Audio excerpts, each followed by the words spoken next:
Oui, je vais laisser la parole d'abord à Laetitia, puis ensuite à Pierre. Comme ça, les choses seront remises dans l'ordre. Merci Guillaume et merci pour cette invitation large de différents acteurs. Donc moi, je voudrais avoir un point un peu macro, la région, et micro, un village de l'Eure. Donc aujourd'hui, on l'a rappelé, il y a de forts arguments écologiques contre ce projet. On a pu parler effectivement de sacrifier le poumon vert de la métropole, qui aujourd'hui a réserve de biodiversité et un espace récréatif pour les habitants des villes. La ceinture agricole, au moment où on parle de circuits courts, sacrifier des terres agricoles semble irresponsable. La trajectoire d'émissions de gaz à effet de serre, là-dessus on a une responsabilité majeure à l'heure actuelle. David Cormand l'a rappelé à l'échelle de l'Europe et on voit aujourd'hui avec les ZFE les enjeux aussi à l'échelle des villes. Et là où on nous attend moins peut-être, c'est sur les arguments économiques, et ce qu'a dit Jean-Luc Léger est très important. On voit qu'aujourd'hui, effectivement, il n'y a plus de consensus du tout autour de ce projet. On peut regretter par exemple que l'A69 qui soit partie aujourd'hui a du mal à démontrer qu'un consensus politique existe contre ce projet.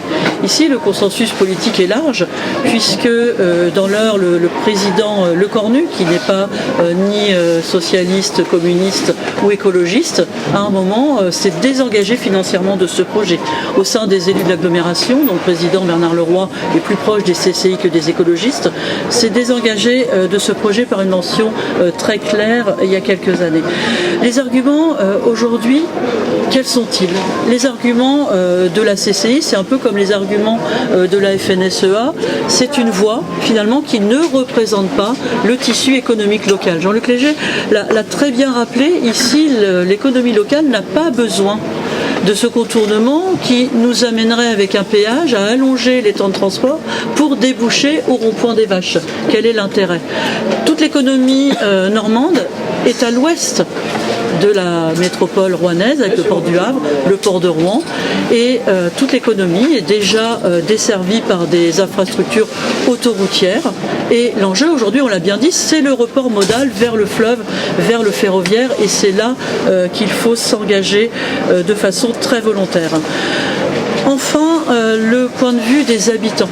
On a rappelé tout à l'heure le rapport du Conseil d'orientation des infrastructures qui disait, outre que la rentabilité économique n'est pas assurée, donc pourquoi aller miser sur un projet comme ça avec des finances publiques, il y a un fort consensus politique contre ce projet et une grande mobilisation des populations locales. On a connu il y a quelques années dans notre département un fort mouvement des Gilets jaunes. Et quand on a été dans les grands débats, qui étaient un lieu d'échange et de démocratie, qu'ont-ils dit? Mais pas seulement contre l'augmentation des tarifs de l'essence, où va-t-on aller sur cette augmentation dans les années à venir, mais on veut des alternatives. Et là, il ne faudrait pas oublier nos territoires eurois. Quand on parle des étoiles ferroviaires des métropoles, il faut penser aux populations locales, il faut prolonger cette étoile ferroviaire jusque dans notre agglomération et jusqu'à la préfecture voisine d'Évreux. Donc en ce moment, il y a un grand débat justement sur la réouverture de la ligne Rouen-Évreux.